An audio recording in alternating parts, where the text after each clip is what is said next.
Friend, you are going to make it. This is the second part of a study that we're looking at 2 Corinthians chapter 12 and verse 9. And I want to look at the second part of this phrase that's an answer to the Apostle Paul when he prayed for God to deliver him from a particular hardship.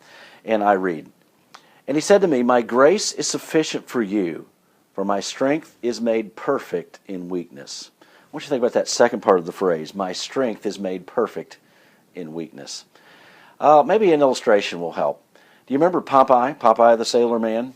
Remember whenever he would get in trouble, he was weak and anemic and couldn't really defend himself against the bully around him.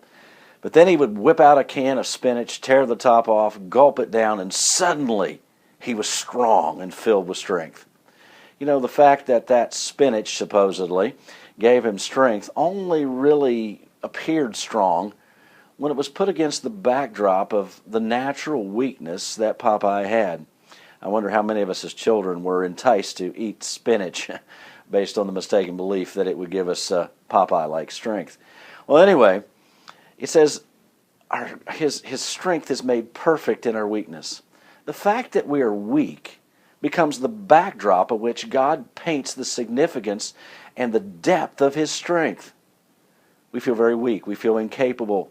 We feel like we're not going to make it. All that is God setting the backdrop so that his strength will be in the spotlight. And his grace that is sufficient will come through in abundant strength in your life. So don't focus on your weaknesses. We all have them. Don't focus on how weak and seemingly incapable we are. But what God wants us to think about and trust in is the fact that it's that setting of weakness that shows his strength, and his strength will indeed show up to ensure us of the fact that indeed you are going to make it.